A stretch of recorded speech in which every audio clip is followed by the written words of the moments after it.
YNR charities ఆధ్వర్యంలో విద్యార్థులకు ట్యాబ్ల పంపిణీ కార్యక్రమం ఘనంగా జరిగింది. మాజీ మంత్రి రావెల కిషోర్ బాబు, మాజీ కలెక్టర్ ఇంతియాజ్ ముఖ్య అతిథిగా విచ్చేసి విద్యార్థులకు ట్యాబ్లను పంపిణీ చేశారు.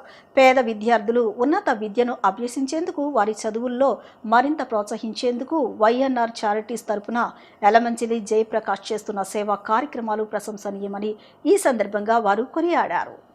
వైఎన్ఆర్ చారిటీస్ ఆధ్వర్యంలో ఇంటర్మీడియట్ విద్యార్థులకు ట్యాబ్ల పంపిణీ కార్యక్రమం స్థానిక సున్నపు బట్టీల సెంటర్లో ఘనంగా జరిగింది. ఇంటర్లో 95% పైగా మార్కులు సాధించి ఉత్తీర్ణులైన పేద విద్యార్థుల చదువు నిమిత్తం ఈ ట్యాబ్లను అందజేశారు. YNR charities chairman Yalamanchili Jayaprakash తన తండ్రి యలమంచిలి శివ నాగేశ్వరరావు స్మారకార్థం ఈ కార్యక్రమాన్ని నిర్వహించారు. ఈ కార్యక్రమానికి మాజీ మంత్రి రావెల కిషోర్ బాబు, మాజీ కలెక్టర్ ఇంతియాజులు ముఖ్య అతిథిగా విచ్చేసి విద్యార్థులకు ట్యాబ్లను పంపిణీ చేశారు. గత నెలలో గన్నవరం, విజయవాడ తూర్పు నియోజకవర్గంలో ప్రకటించిన విధంగా ఈ పంపిణీ చేపట్టామని, ప్రతి 15 రోజులకు 5 చొప్పున విద్యార్థులకు వీటిని అందజేస్తామని చైర్మన్ జయప్రకాష్ తెలిపారు. గత 18 సంవత్సరాలుగా ఈ చారిటీస్ ద్వారా కులమతాలకు, రాజకీయాలకు అతీతంగా ఎందరికో సేవలందిస్తున్నామని ఆయన పేర్కొన్నారు. విద్యార్థులకు పాఠ్య పుస్తకాలు, ఒంటరి మహిళలకు కుట్టి మిషన్లు, వృద్ధులకు జీవనోపాధి కోసం టిఫిన్ బండ్లు, రజకులకు ఇస్త్రీ పెట్టెలు వంటి ఎన్నో సేవలను నిస్వార్థంగా అందిస్తున్నట్లు తెలిపారు. ఎలాంటి రాజకీయ ఆలోచనలు లేకుండా తాము చేస్తున్న ఈ సేవా కార్యక్రమాలకు కొందరు అడ్డంకులు సృష్టిస్తున్నారని అలా చేయవద్దునని వేడుకున్నారు. ముఖ్య అతిథిగా విచ్చేసిన మాజీ మంత్రి రావెల కిషోర్ బాబు మాట్లాడుతూ, స్వార్థం పెరిగిపోతున్న ప్రస్తుత సమాజంలో జయప్రకాష్ లాంటి వ్యక్తులు తమ స్వర్జీతం నుంచి పేదవారికి సహాయం చేయడం ఎంతో అభినందనీయమన్నారు. సమాజం ఇలాంటి మంచి కార్యక్రమాలను ప్రోత్సహించాలని, మీడియా కూడా వీటికి విస్తృత ప్రచారం కల్పించి ఇతరులకు స్ఫూర్తిగా నింపాలని అన్నారు. అనంతరం మాజీ కలెక్టర్ ఇంతియాజ్ మాట్లాడుతూ, జయప్రకాష్కు ఎంతో మంచి మనసు ఉందని, గతంలో తాను కలెక్టర్గా ఉన్నప్పటి నుంచి ఎంతో మంది పేద విద్యార్థుల చదువుకు, ఐఐటి విద్యార్థుల ఫీజుల కొరకు ఆయన ఆర్థిక సహాయం అందించారని గుర్తు చేశారు. విద్యార్థులు భవిష్యత్తులో ఉన్నతంగా చదువుకుని సమాజానికి ఉపయోగపడేలా ఆశయంతో చేస్తున్న ఈ కార్యక్రమం విజయవంతం కావాలని ఆకాంక్షించారు. మా తండ్రి గారు యలమంచిలి శివనారాయణరావు గారి పేరున స్థాపించిన వైఎన్ఆర్ చారిటీస్ ద్వారా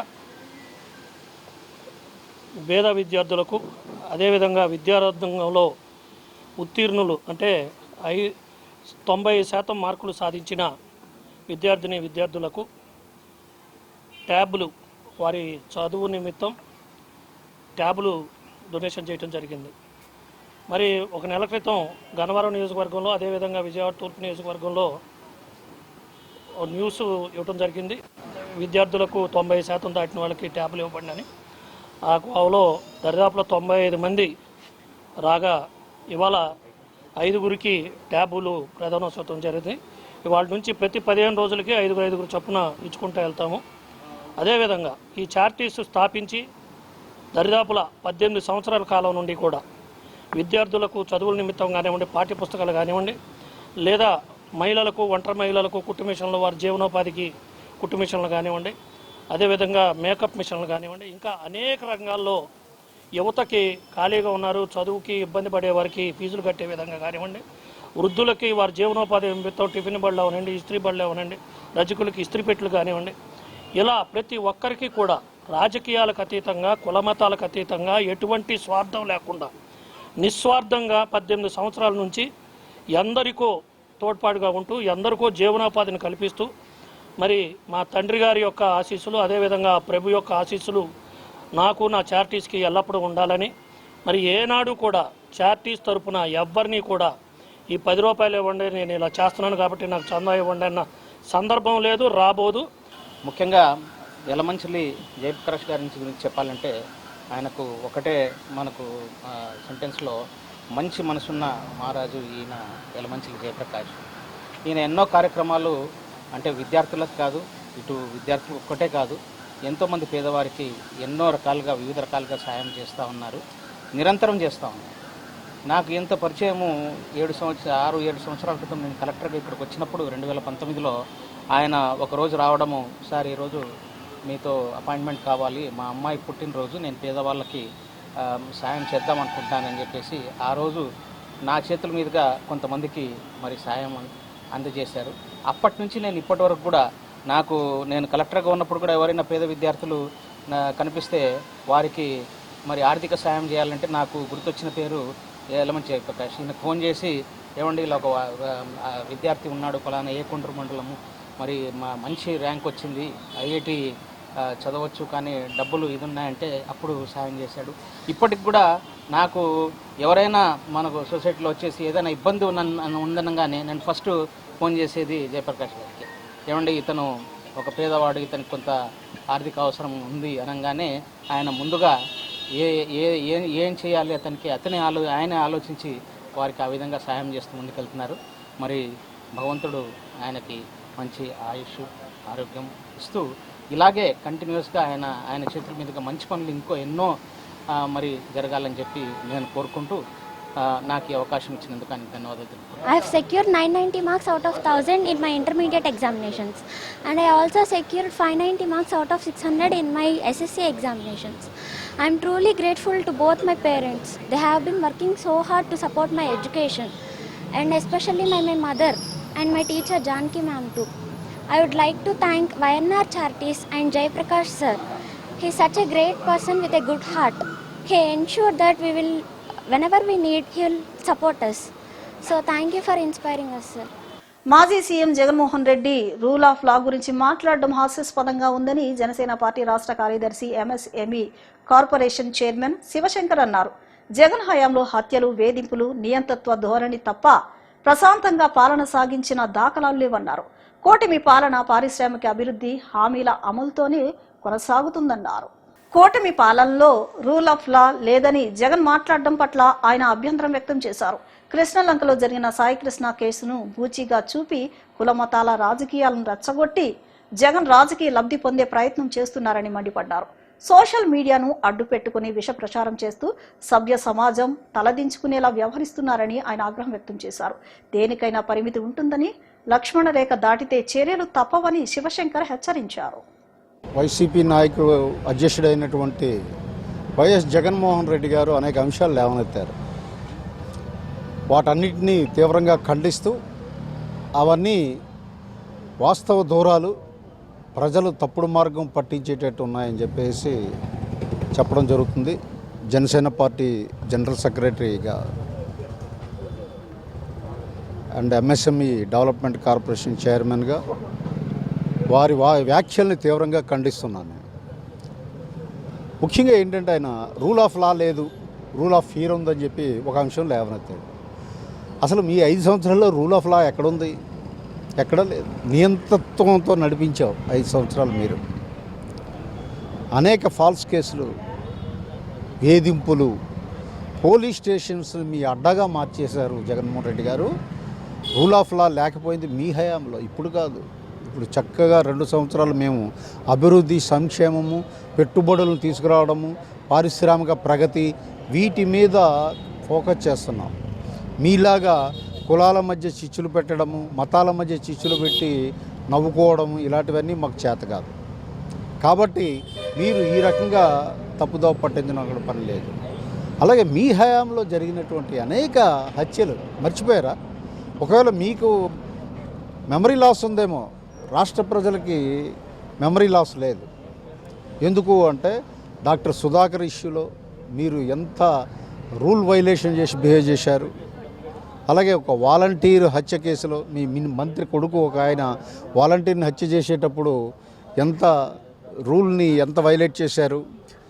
అలాగే అమర్నాథ్ గౌడ్ విషయంలో కానీ చెప్పుకుంటూ పోతే చిట్టా చాలా పెద్దది ఉంది. జగన్మోహన్ రెడ్డి గారు మీ హయాంలో రూల్ అన్నదే లేదు, లా అన్నదే లేదు. ఆ రోజు అనేక సందర్భాల్లో నేను డిబేట్లో చెప్పడం జరిగింది, లా అండ్ ఆర్డర్ ఈ రెండూ లేవని. ఇప్పుడు మీరు అనడం చాలా హాస్యాస్పదంగా ఉంది.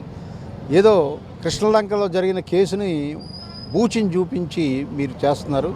ఆ విషయంలో కూడా చట్టం తన పని తాను చేసుకుపోతుంది. ఇన్వెస్టిగేషన్ కానీ అవన్నీ చేస్తుంటే మధ్యలో మీ నాయకులు దూరి మీరే ఒక ఇన్వెస్టిగేషన్ చేసేసి మీ ఇష్టం వచ్చినట్టు ప్రజల్ని వక్ర మార్గంలోకి తీసుకెళ్లాలని ప్రయత్నించి తద్వారా లబ్ధి పొందాలని చూస్తున్నారా? జరిగే పని కాదు. రాష్ట్ర వ్యాప్తంగా నెలకొన్న మున్సిపల్ కార్మికుల సమస్యలను పరిష్కరించాలని దశలవారీగా అన్ని జిల్లా మరియు నగర కేంద్రాల్లో నెల రోజులుగా ఆందోళన కార్యక్రమాలు జరుగుతున్నాయి. ఇందులో భాగంగా జూలై 7వ తేదీన విజయవాడ ధర్నా చౌక్లో మహాధర్నా చేపట్టి కూటమి ప్రభుత్వానికి కనువిప్పు కలిగిస్తామని ఏపీ మున్సిపల్ వర్కర్స్ యూనియన్ రాష్ట్ర ప్రధాన కార్యదర్శి పోరుమామిళ్ల సుబ్బరాయుడు అన్నారు. పొరుగు సేవా కార్మికులను పర్మనెంట్ చేయాలని అన్నారు. రిటైర్ అయిన మరణించిన కార్మికుల కుటుంబంలో ఒకరికి ఉద్యోగం కోసం కల్పించాలని అన్నారు. హనుమాన్పేటలోని దాసరి భవన్లో జరిగిన విలేకరుల సమావేశంలో మున్సిపల్ వర్కర్స్ యూనియన్ రాష్ట్ర ప్రధాన కార్యదర్శి పోరుమామిళ్ల సుబ్బరాయుడు మాట్లాడుతూ రాష్ట్ర ప్రభుత్వం శానిటేషన్, ఇంజనీరింగ్ కార్మికుల విభాగాలను థర్డ్ పార్టీ కాంట్రాక్టర్లకు అప్పచెప్పే విధానాన్ని విరమించుకోవాలని డిమాండ్ చేశారు. హైకోర్టు ఉత్తర్వుల మేరకు ఒప్పంద పొరుగు సేవా కార్యక్రమాలను పర్మనెంట్ చేయాలని అన్నారు. 60 సంవత్సరాల నుంచి రిటైర్ అయిన మరణించిన కార్మికుల కుటుంబాల్లో ఒకరికి ఉద్యోగం కోసం కల్పించాలని డిమాండ్ చేశారు. పలు దఫాలుగా రాష్ట్ర ప్రభుత్వానికి, అధికారులకు అనేక మార్లు కార్మికుల సమస్యల పరిష్కారానికి విన్నవించిన ఫలితం శూన్యమని, తప్పని పరిస్థితిలో కార్మిక లోకం పోరుబాట పట్టిందన్నారు.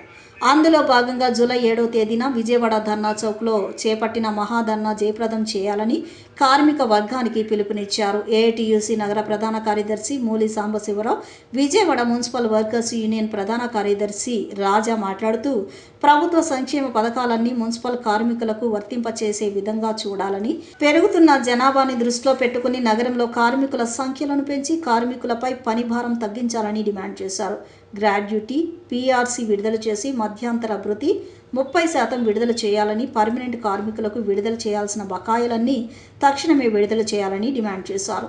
విలేకరుల సమావేశంలో ఏఐటీయూసీ నగర అధ్యక్షులు KR Anjaneyulu, Vijayawada municipal workers union గౌరవ అధ్యక్షులు జికి జేమ్స్ పాల్గొన్నారు. గత 2 ఏళ్లుగా ఈ ప్రభుత్వానికి మా కార్మికుల సమస్యలు పరిష్కరించండి అని చెప్పేసి పలుమార్లు విన్నపాలు చేసినటువంటి పరిస్థితి, ఆందోళన కార్యక్రమాలు నిర్వహించాం. బడ్జెట్ సమావేశాల సందర్భాలలోనూ చలో విజయవాడలు పెట్టి కొన్ని నెరవేర్చుకున్నాం, కొన్ని చేస్తాం. అయితే ప్రధానంగా ఇవాళ కార్మికుల కొరత అనేటువంటిది రాష్ట్ర వ్యాప్తంగా తీవ్రంగా ఉన్నటువంటి పరిస్థితి ఉంది. స్వచ్ఛ సర్వేక్షణలో యంత్రాలకే ప్రాముఖ్యత ఇచ్చారు తప్ప కార్మికులను తీసుకోవాలనేటువంటిది ఎక్కడ కూడా వాటిని మెన్షన్ చేస్తున్నటువంటి దాఖలాలు లేవు. పైపెచ్చు ఈ థర్డ్ పార్టీ ఎంట్రన్తో గతంలో 279 జీవో ఏ రకంగా అయితే కనుక కార్మికులను తీవ్రమైనటువంటి ఇబ్బందులకు, దోపిడీకి గురి చేసిందో కాంట్రాక్టర్ల ద్వారా, అదే విధానాలను ఇవాళ PPP విధానంలోకి ఇవాళ రాష్ట్ర ప్రభుత్వం తీసుకొని వస్తూ ఉంది. మేము గత 2 సంవత్సరాలుగా చనిపోయినటువంటి కార్మికుల స్థానంలోనూ, అలాగే రిటైర్డ్ అయినటువంటి కార్మికుల స్థానంలోనూ మా పూర్వీకుల నుంచి ఈ పంచాయతీల వ్యవస్థ నుంచి ఇవాళ గ్రేటరు మున్సిపల్ విశాఖ కావచ్చు, ఇంకోటి కావచ్చు, విజయవాడ కానీ ఇటువంటి ఎన్ని ఏర్పాట్లలో కీలకమైనటువంటి శ్రమ చేసినటువంటి కార్మికులు, అటువంటి పారిశుద్ధ్య కార్మికులకు సంబంధించినటువంటి వారసత్వ హక్కు ఏదైతే ఉందో దాన్ని అమలు చేయడంలో ఈ ప్రభుత్వం పూర్తిగా విఫలమైంది. 2 ఏళ్లుగా విన్నవిస్తూ ఉన్నాం. కార్మికుల కొరత తీవ్రంగా ఉంది. కార్మికుల పనిభారం ఎక్కువ అయిపోతూ ఉంది. పైపచ్చి మనం చూసాం, వరదలకు కూడా గత ఏడాదికి మునుపు వచ్చినటువంటి విజయవాడలో వచ్చినటువంటి వరద నీళ్ళకు కూడా రాష్ట్ర వ్యాప్తంగా కార్మికులందరినీ తరలించారు. రాష్ట్ర వ్యాప్తంగా దాదాపు 10-15 వేల మందిని కార్మికులు ఇక్కడికి తరలించినటువంటి పరిస్థితి. ఇవాళ రేపు గోదావరి పుష్కరాలు అంటా ఉన్నారు. గోదావరి పుష్కరాలకు మళ్ళీ 1,00,000 మందికి మేము ఉపాధి చూపుతామని చెప్పేసి పవన్ కళ్యాణ్ ఒకవైపు ఉప ముఖ్యమంత్రి గారు, మరోవైపు చంద్రబాబు నాయుడు గారు తెలియజేస్తూ ఉన్నారు. ఎన్నికల్లోకి అధికారంలోకి వచ్చే ముందు కూటమి ప్రభుత్వం మున్సిపల్ కార్మికులకు అనేక హామీలు చేసింది. జీతాలు పెంచుతామని, అందరికీ ఇళ్ళు ఇస్తామని, కార్మికుల సమస్యలన్నీ పరిష్కరిస్తామని చెప్పింది. కానీ 2 సంవత్సరాల కాలంలో ఒక్క సమస్యను కూడా పరిష్కరించపోగా, కార్మికులకు రావాల్సిన పెండింగ్ బకాయిలు కూడా ఇవ్వకపోగా, జీతాలు మరి కోర్టు ఆదేశాల ప్రకారం కనీస వేతనం 26,000 రూపాయలు ఉండాలని చెప్పేసి కోర్టు ఆదేశాలు ఇచ్చినప్పటికీ ₹1 కూడా జీతం పెంచకుండా ఉన్న ఈ అవకాశం రద్దు చేసి కాంట్రాక్ట్ వ్యవస్థకి ఇచ్చి కాంట్రాక్టర్లకి దోచిపెడదామని చూస్తూ ఉంది. ఈఎస్ఐ, పిఎఫ్ కూడా కాంట్రాక్టర్ల దగ్గర నుంచి కట్టించలేని పరిస్థితి ఉంది. పిఆర్సీ బకాయిలు కూడా ఇంత మటుకు చెల్లించలేదు. రకరకాలుగా మరి మున్సిపల్ కార్మికులకి రకరకాలుగా సమస్యలు ఉన్నాయి. ఏ సమస్యని కూడా ఈ కూటమి ప్రభుత్వం ఒక్క సమస్యను కూడా పరిష్కరించకపోగా ఇంకా వాళ్ళ జీవితాన్ని ఇంకా దుర్భరం చేసి కాంట్రాక్ట్ వ్యవస్థకు అప్పచెప్పి ఇంకా దుర్భరం చేయాలని చూస్తూ ఉంది. అసలు కార్మికులు సరిపోక విజయవాడ నగరంలో పెరుగుతున్న జనాభాకు అనుగుణంగా మరి కార్మికులు ఇంకా కావాల్సి ఉండగా మరి 100ల సంఖ్యలో కార్మికులు రిటైర్ అయిపోయిన వాళ్ళు ఉన్నారు, చనిపోయిన వాళ్ళు ఉన్నారు, అనారోగ్యంతో మరి దీర్ఘకాలిక సెలవులు పెట్టిన వాళ్ళు ఉన్నారు. కానీ వీళ్ళందరి స్థానంలో కొత్తగా తీసుకోవాల్సిన పరిస్థితి ఉండగా అసలు ఉన్న వాళ్ళనే పీకేయాలని చూస్తూ ఉన్నారు. గిరిజనులు ఎన్నో పోరాటాల ద్వారా సాధించుకున్న 1/70 చట్టాన్ని ఎత్తివేసేందుకు ప్రభుత్వం సుప్రీంకోర్టుకు వెళ్లడాన్ని ఆంధ్రప్రదేశ్ రైతు కూలీ సంఘం అధ్యక్షురాలు ఝాన్సీ ఇంకా గిరిజన సంఘాల నేతలు విజయ రాంబాబు తప్పుపట్టారు. ఎన్నో పోరాటాలు చేసి గిరిజనులు రైతు కూలీలు సాధించుకున్న ఈ చట్టాన్ని ఎత్తివేయడం వల్ల గిరిజనులు తమ భూములపై హక్కులు కోల్పోయే ప్రమాదం ఉందని వారు ఆందోళన వ్యక్తం చేశారు. ఈ భూములను ఇష్టానుసారంగా గిరిజనుల నుంచి తీసుకునేందుకే ప్రభుత్వం ఈ చట్టాన్ని ఎత్తివేయాలని చూస్తుందని అన్నారు. గిరిజనుల ప్రాంతాల్లో ఏర్పాటు చేస్తున్న సోలార్ సిస్టమ్ ప్రయోజనాలు గిరిజనులు పొందకుండా వాటి ద్వారా లభిస్తున్న విద్యుత్ని ప్రైవేట్ వ్యక్తులకు అమ్ముకుంటున్నారని ఆరోపించారు.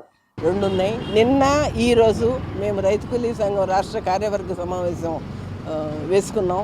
ఇందులో రాష్ట్ర రైతాంగానికి సంబంధించి గిరిజనులకు సంబంధించినటువంటి అనేక రకాలైనటువంటి ముఖ్యమైన అంశాల మీద మాట్లాడుకున్నాం. మీ దృష్టికి తీసుకురావాలనుకుంటుంది రెండు ప్రధానమైనటువంటి అంశాలు. ఒకటి, గవర్నమెంట్ ఇటీవల కాలంలో 1/70 చట్టాన్ని ఎత్తివేయాలనుకుంటుంది.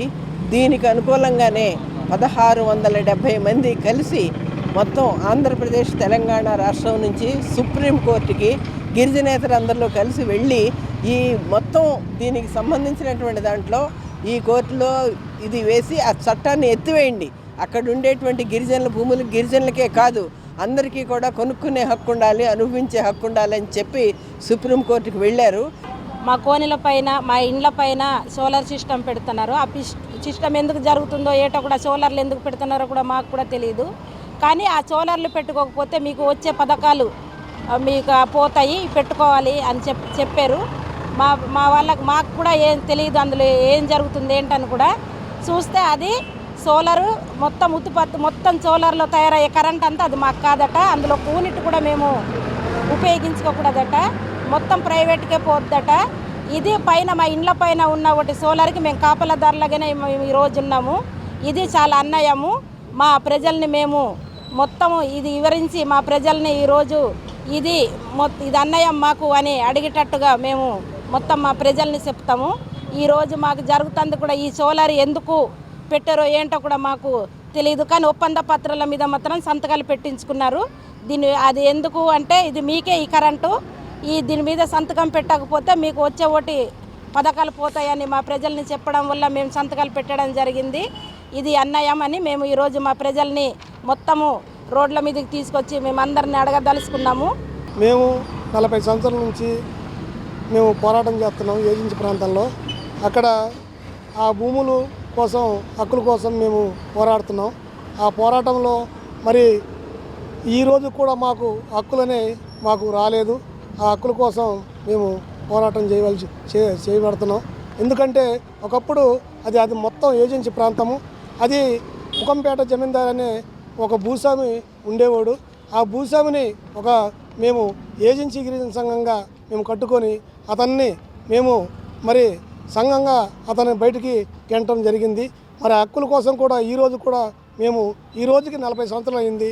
40 సంవత్సరాలు అయినా సరే హక్కుల కోసం మా హక్కులు మాకు ఇవ్వకుండా ఇప్పుడు మళ్ళీ వాళ్ళందరూ కలిసి సుప్రీంకోర్టుకి 1/70 చట్టాన్ని ఎత్తివేయాలని వాళ్ళందరూ వెళ్ళి మరి ఆ చట్టం కానీ ఎత్తివేయడం జరిగితే అక్కడ ఉన్న గిరిజనులందరికీ అన్యాయం జరుగుతుంది.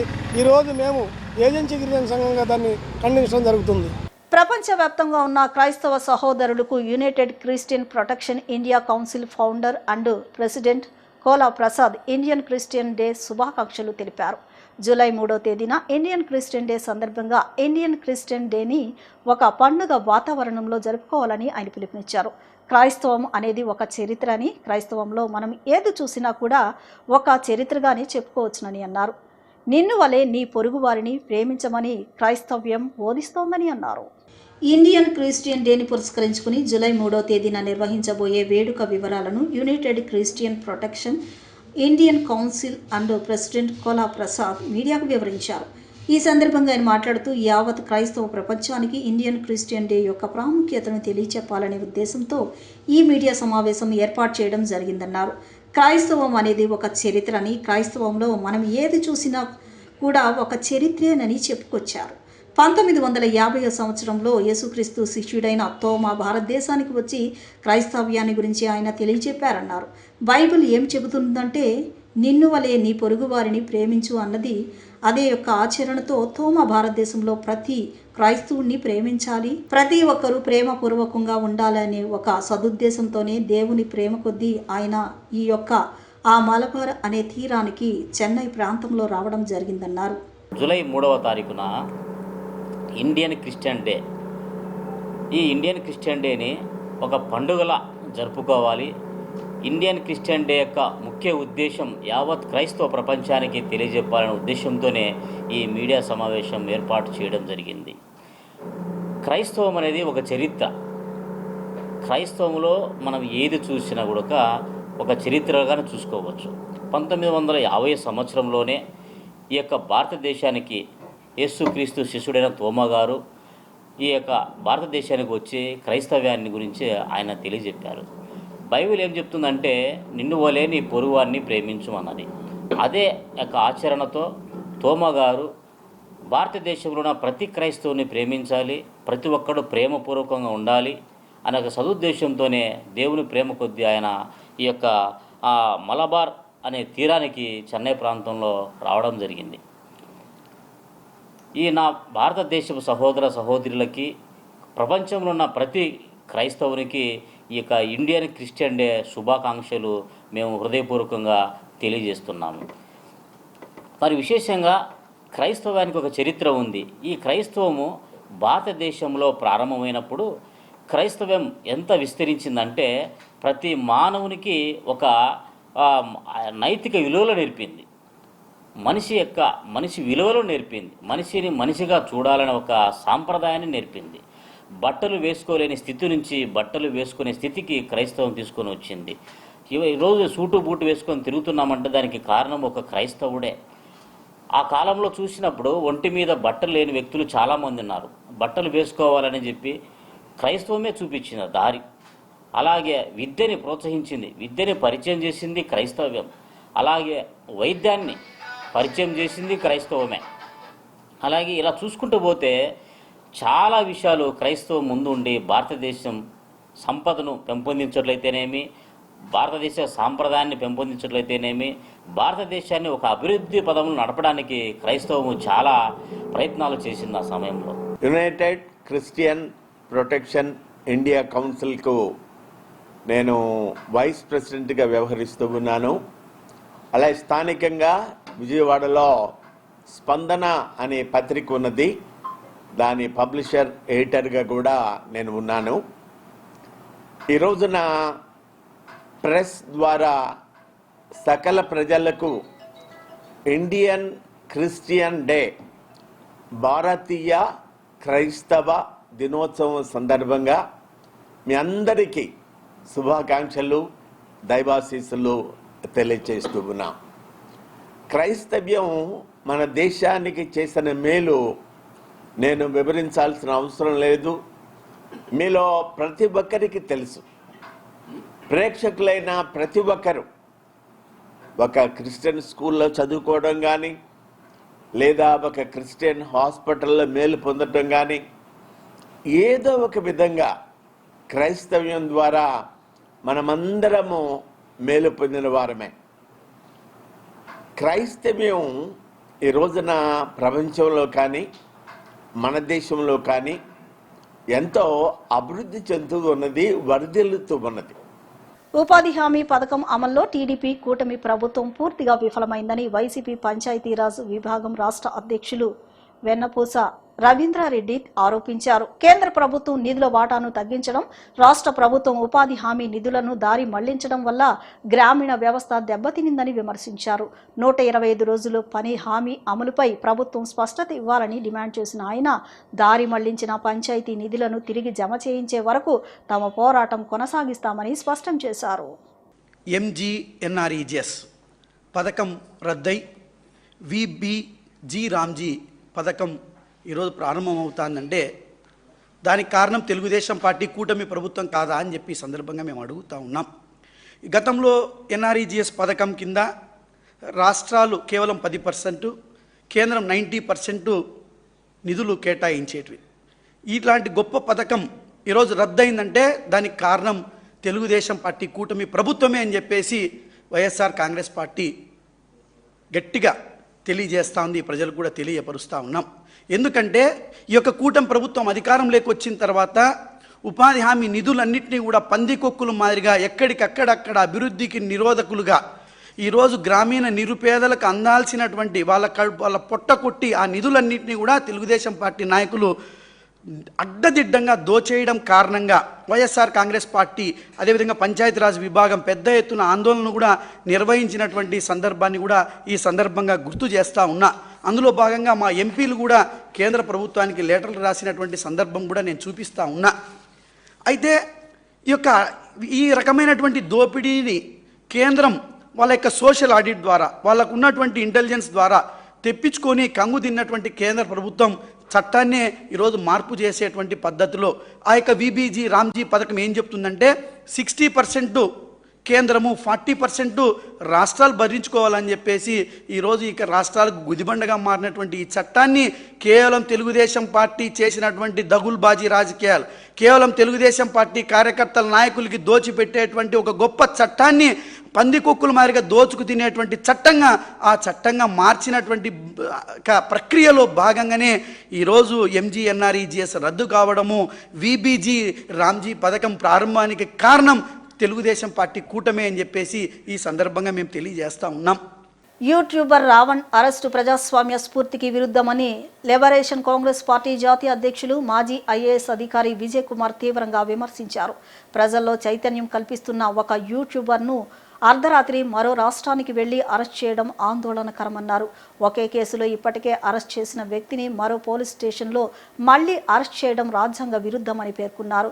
భావ ప్రకటన స్వేచ్ఛ ప్రతి పౌరుడికి సమానంగా వర్తిస్తుందని, అధికారంలో ఉన్నవారికి ఒక నిబంధన, సామాన్య ప్రజలకు మరో నిబంధన ఉండకూడదని సూచించారు. రాష్ట్రంలో శాంతి భద్రతల పరిస్థితిపై ప్రభుత్వం సమాధానం చెప్పాలని డిమాండ్ చేసిన ఆయన పోలీసులను రాజకీయ ప్రయోజనాలకు వినియోగించకుండా స్వతంత్రంగా పనిచేసే అవకాశం కల్పించాలని కోరారు. ప్రశ్నించే స్వరాలను అణిచివేసే ప్రయత్నాలు ప్రజాస్వామ్యానికి ప్రమాదకరమని హెచ్చరించిన విజయ్ కుమార్ యూట్యూబర్ రావణ్కు లిబరేషన్ కాంగ్రెస్ పార్టీ పూర్తి మద్దతుగా ఉంటుందని ప్రకటించారు. ఏపీ గవర్నమెంట్ ప్రశ్న రావణ్ని అరెస్ట్ చేయడాన్ని లిబరేషన్ కాంగ్రెస్ పార్టీ నిర్ద్వందంగా ఖండిస్తుంది. ఒకవైపు పోలీసులు సామాన్యులు ఎత్తుకెళ్లిపోయి మాయం చేసేసి చంపేస్తున్నారు, లా అండ్ ఆర్డర్ అదుపు తప్పింది, నియంత్రణ లేదు, శాంతి భద్రతలు అధీనంలో లేకుండా పోయాయని ప్రజలు ఆందోళన చెందుతున్నటువంటి సమయంలో ఒక సామాన్య యూట్యూబర్ని, జనాన్ని చైతన్యపరుస్తున్నటువంటి ఒక యూట్యూబర్ని అన్యాయంగా అరెస్ట్ చేయటం, అక్రమంగా వారు నిర్బంధించడం అనే దాన్ని మేము ఖండిస్తూ ఉన్నాము. ఇది ప్రజాస్వామ్యమా లేక నియంతృత్వమా? ప్రజాస్వామ్యంలో ప్రాథమిక హక్కులు అనేవి అందరికీ కూడా సమానంగా ఉంటాయి. పాలకులకు ఒక రకంగా, సామాన్యులకు మరొక రకంగా ఉంటాయా? గౌరవ ఉప ముఖ్యమంత్రి పవన్ కళ్యాణ్ గారు ప్రాథమిక హక్కులు ఆర్టికల్ 19ని చదివి జనానికి వినిపిస్తూ ఉన్నారు. ఫండమెంటల్ రైట్స్ కాన్స్టిట్యూషన్ లో ఆర్టికల్ 19 అనేది ఫ్రీడమ్ ఆఫ్ స్పీచ్. అందులో 6 రకాలైనటువంటి ఫ్రీడమ్స్ ఉన్నాయి. ఫ్రీడమ్ ఆఫ్ స్పీచ్ ఎక్స్ప్రెషన్ ఉంది, ఫ్రీడమ్ ఆఫ్ పీస్ఫుల్ అసెంబ్లీ ఉంది, freedom to form associations unions ఉంది, freedom to move anywhere in the territory of India, freedom to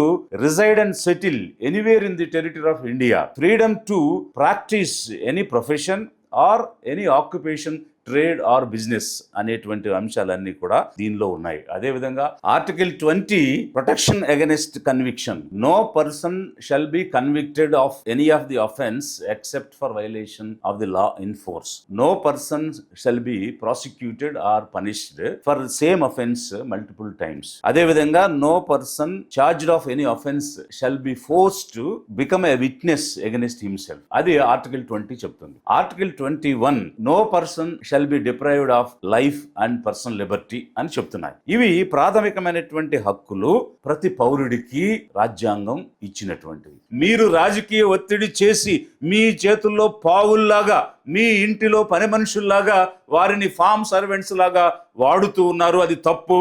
శాంతి భద్రతల పునరుద్ధరణ రాష్ట్ర ప్రజలు కోరుకుంటున్నారు. We are demanding to fix the law and order situation in this Andhra Pradesh state. మీరు complete గా miserable గా ఫెయిల్ అవడమే కాకుండా సామాన్యులను, ఒక యూట్యూబర్ని భయభ్రాంతులకు గురి చేసే విధంగా వేరే రాష్ట్రానికి వెళ్లి మరి అర్ధరాత్రి అరెస్ట్ చేసి తీసుకొస్తున్నారు.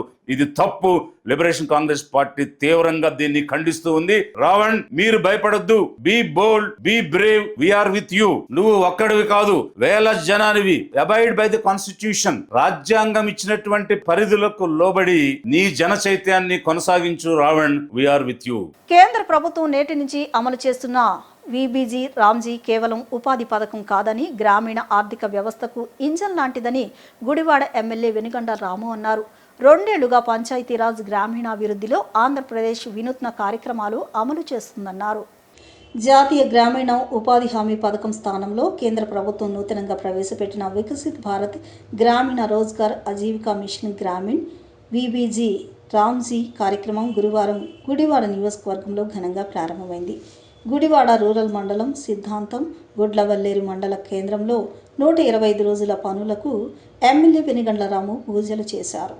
రైతులు శ్రామికులతో కలిసి కాలువలో ప్రత్యేక పూజలు నిర్వహించారు. అనంతరం శ్రామికులతో కలిసి పంట బోదెల్లోకి దిగి పలుగు పారా చేతబట్టి స్వయంగా పూడికతీత పనుల్లో పాల్గొన్నారు. ఈ సందర్భంగా ఎమ్మెల్యే వెనుగండ్ల రాము మాట్లాడుతూ జాతీయ ఉపాధి హామీ స్థానంలో శ్రామికులకు మరింత మేలు జరిగేలా ప్రధానమంత్రి నరేంద్ర మోదీ నేతృత్వంలో కేంద్ర ప్రభుత్వం వీబీజీ రామ్జీ మిషన్ను ప్రవేశపెట్టారని అన్నారు.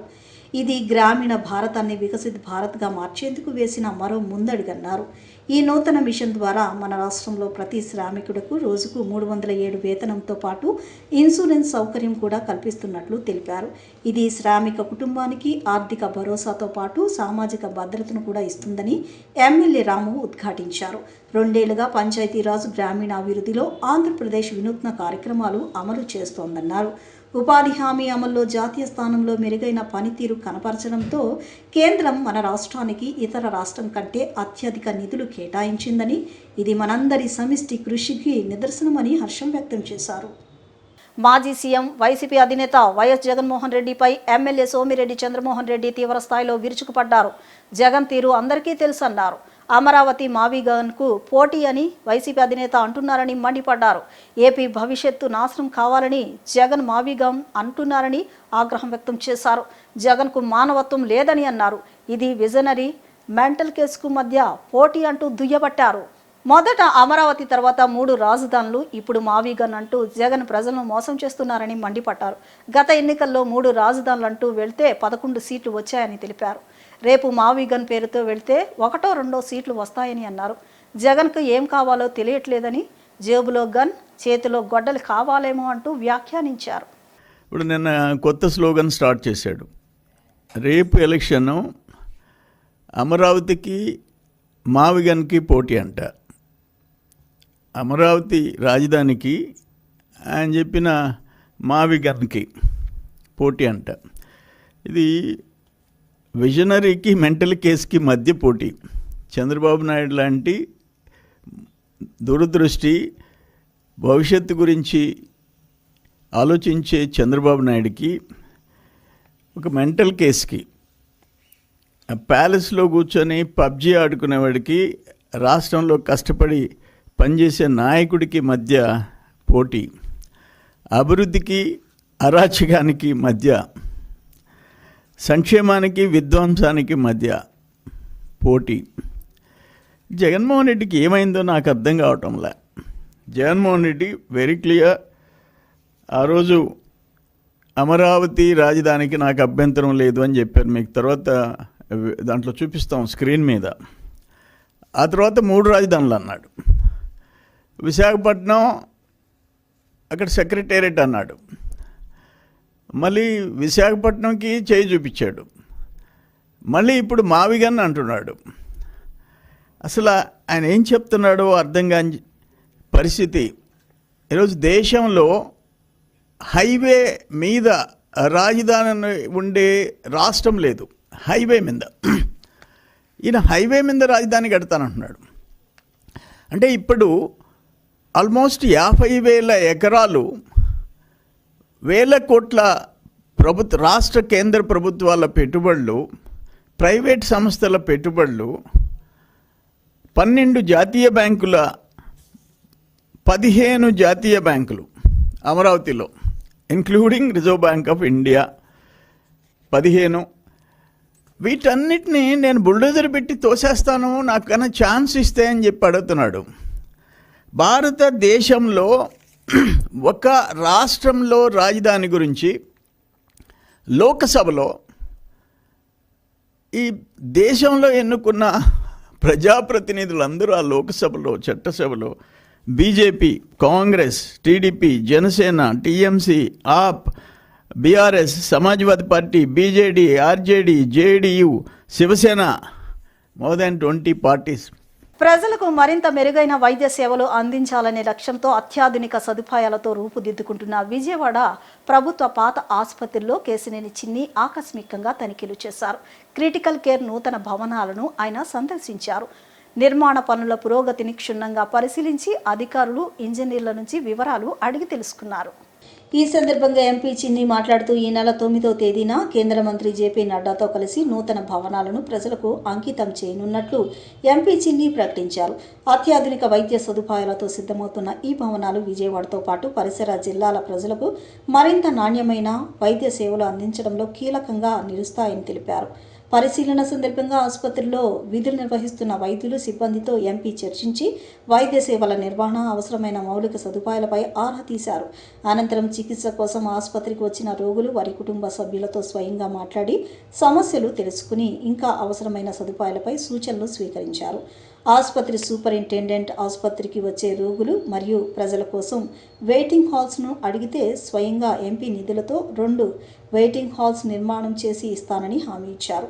ప్రజారోగ్య పరిరక్షణ ప్రభుత్వ అత్యున్నత ప్రాధాన్యతమని పేర్కొన్న ఎంపీ చిన్ని ఆసుపత్రికి వచ్చే ప్రతి రోగికి నాణ్యమైన వైద్య సేవలు అందేలా వైద్యులు, సిబ్బంది బాధ్యతాయుతంగా పనిచేయాలని సూచించారు. ప్రజల విశ్వాసాన్ని నిలబెట్టే విధంగా సేవాభావంతో విధులు నిర్వహించాలని పిలుపునిచ్చారు. అత్యాధునిక వైద్య పరికరాలు, విశాలమైన వార్డులు, మెరుగైన మౌలిక వసతులతో సిద్ధమవుతున్న నూతన భవనాలు అందుబాటులోకి వస్తే విజయవాడ ప్రభుత్వ ఆసుపత్రి సేవలు మరింత విస్తరించి వేలాది మంది ప్రజలకు ప్రయోజనం చేకూరనుందని అధికారులు తెలిపారు. వార్తలు ముగించే ముందు ముఖ్యాంశాలు మరొకసారి.